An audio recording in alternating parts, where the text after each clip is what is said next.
මගේ පුතේ 11 වසරේ දරුවන්ට මෙන්න මේ වගේ ගණන් තියෙනවා ඔයාලගේ 6 වෙනි පාඩම දීපද ප්‍රකාශන කියන පාඩමේදී. ඉතින් පුතේ මෙතන ගණේ තිබ්බට කිසිම වෙලාවක බය වෙන්න එපා. මේ ගණන් මාරම ලේසි. අපි බලමු මේ ගාන හදන්නේ කොහොමද කියලා. අපි ඉස්සෙල්ලම කරන්නේ මෙන්න මේ සංඛ්‍යාව පාතර ගෙනල්ලා ඒකට ගණේ දානවා. ඊට පස්සේ මේ දෙවෙනි සංඛ්‍යාවත් පාතර ගෙනල්ලා ඒකටත් අපි ගණේ දානවා. ඊට පස්සේ පුතේ මේ පළවෙනි සංඛ්‍යාව දෙවෙනි සංඛ්‍යාවෙන් ගුණ කරනවා. එහෙනම් x එක y වලින් ගුණ වෙච්චහම xy වෙනවා. මේ සංඛ්‍යාවම අපි නැවත වතාවක් ලියනවා. xy පළවෙනි සංඛ්‍යාව දෙවෙනි සංඛ්‍යාව. ඊට පස්සේ පළවෙනි සංඛ්‍යාවට වර්ගය දානවා. ඊට පස්සේ දෙවෙනි සංඛ්‍යාවට වර්ගය දානවා. ඊට පස්සේ මගේ පුතේ මෙන්න මේ තුන මෙතෙන්ටත් දෙනවා. මෙන්න මේ මෙතෙන්ටත් දෙනවා. හරි. ඊට පස්සේ ඔයාලට ගැටලුවක් වෙන තැනක් තමයි ධන ඍණ දානකොට.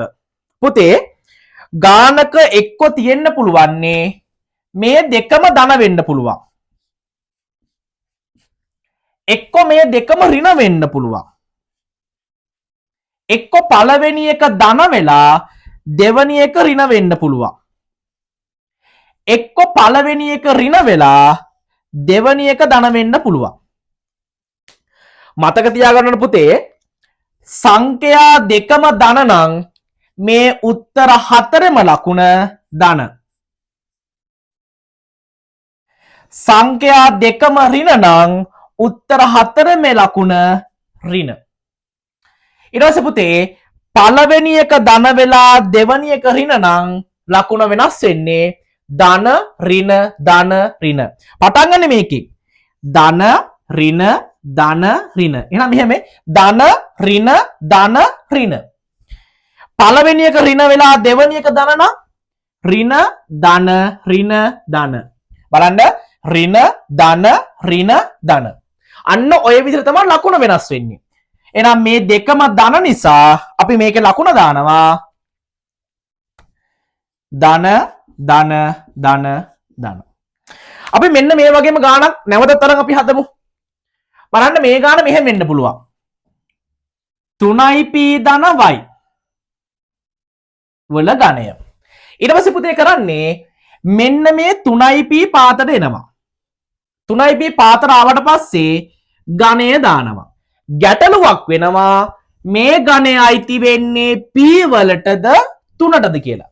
පුතේ මේ සංඛ්‍යාවටම තමයි මේ ගණය අයිති වෙන්නේ. ඒක නිසා අපි මේකට වරහණක් දානවා. ඊට පස්සේ මේ y එක පාතර ගේනවා. y වල ගණය. ඊට පස්සේ මගේ පුතේ මෙන්න මේ 3p y වලින් ඇඩි වෙච්චාම 3py.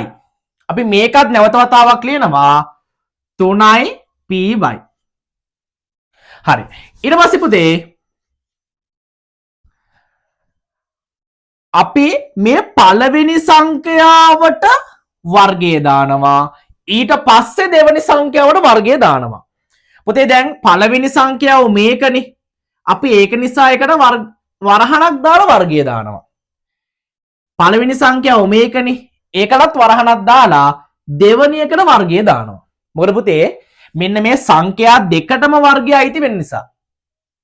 ඊට පස්සේ කරන්න පුතේ මෙන්න 3 පාතට ගේනවා මේ 3 පාතට ගේනවා. හරි.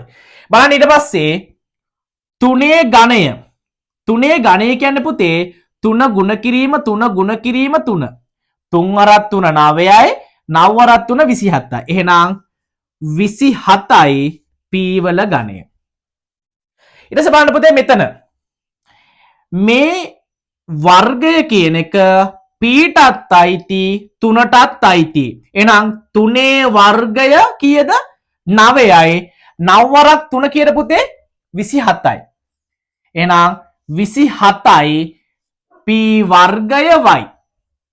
එහෙනම් මෙතෙන්දි බලන්න 3 3ෙන් ඇඩි වෙච්චාම 9යි 9යි p y වර්ගය.